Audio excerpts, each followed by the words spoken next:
بسم الله الرحمن الرحيم. ما زلنا في الريف الأوروبي بنصور في فدان اللي فيه الشجر ده.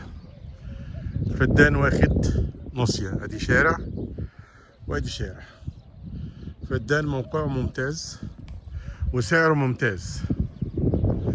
هو عامة هو أول نقطة في ركوة، عشان كده سعره ممتاز. الفدان ب4 مليون و200 ألف، في حين الفدان اللي جنبه ب6 مليون جنيه.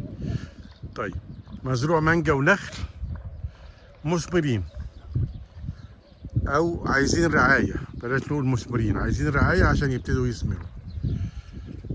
فدان كامل قابل للتجزئه.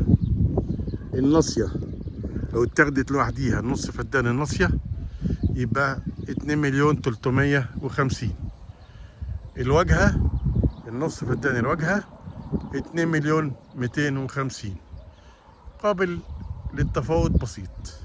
سعر الفدان قليل لان في رجوه، ومشكله رجوه معروفه ما تخوفش. هي الفدان هتدفع له تقريبا في حدود ال100 ألف جنيه، وياخد عقد نهائي من رجوه.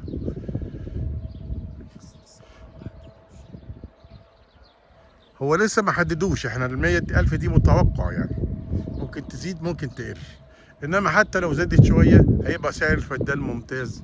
ونقطه للي هياخده. الناس بانيه اهي وقاعده اهي، كل دي مباني كده في رجوه، قاعد فيها مستشارين ولواءات وناس محترمه. يبقى فدان واخد ناصيه، اول نقطه في رجوه. تاني نمره من الرئيسي اهو بر. تمام. الفدان اللي جنبه بيتباع في بر ب6 مليون جنيه. معاكم اشرف فهمي، مزارع واراضي للبيع في مصر. موبايل 010 61 10 55. شكرا.